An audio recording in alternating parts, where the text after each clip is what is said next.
2018 is a year where many metalcore bands are starting to change things up in their sound. While some bands are more drastic in their new music direction than others, it's safe to say that this is a growing trend. The Amity Affliction's sixth full album, Misery, is one that fits into this description as there is a shift in the sound and presentation.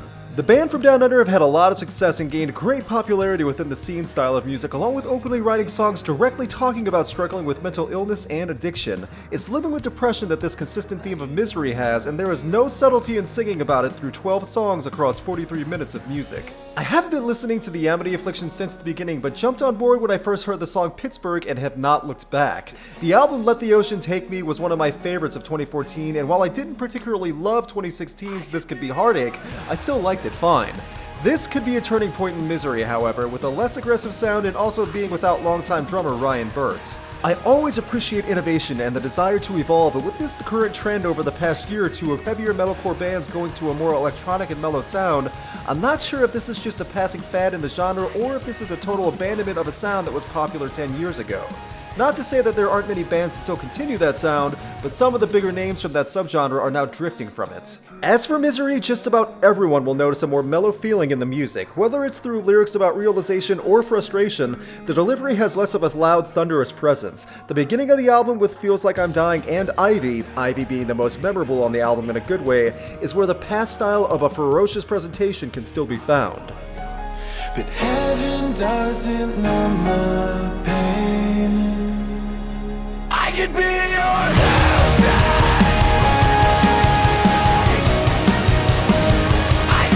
The delivery of the chorus in Ivy is memorable, and the change from soft to loud is seamless.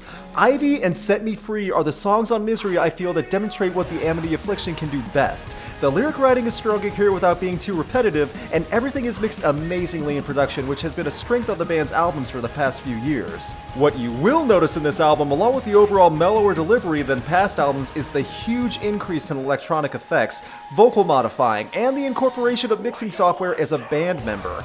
And more often than not, the songs are made worse for it. Whether it's interrupting the flow of a song for a high-pitched keyboard effect, or something that sounds like a chipmunk vocal, it's something you can't ignore. Feels Like I'm Dying and the title track Misery have that modified voice effect that totally kills any momentum the song builds. Tracks like Kick Rocks and Drag the Lake have that ever-present MIDI effect Casio keyboard sound that does not fit at all. And unfortunately, with much of the lyric writing throughout this album, a lot of it is repetitive and cliche with the same sayings we've heard 100 times before.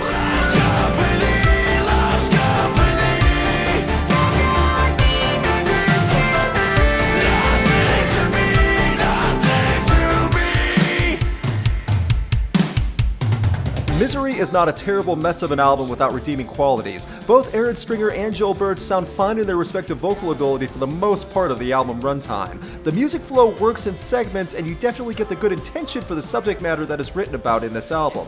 But so much of it is stalled by odd choices in writing and overdoing the computer core effects. What boils down to it is that the Amity Affliction wanted to slowly and gradually lighten the sound from what it sounds like, or at least compared to their past albums. In doing so, they also tried to change things up a bit with relying on studio effects. On paper, it might have sounded like a good plan, but in execution, along with mostly generic lyric writing, it all feels like the final result should have been better.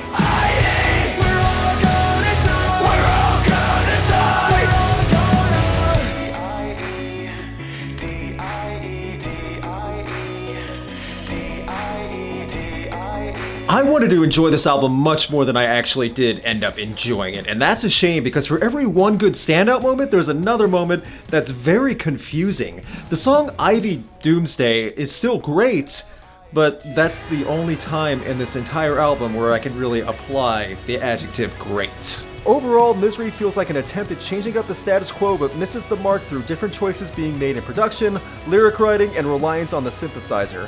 I feel like die-hard, longtime fans of the Amity Affliction might be okay with this full album, but even then I'm not so sure. This album isn't total misery, but it should have been so much more.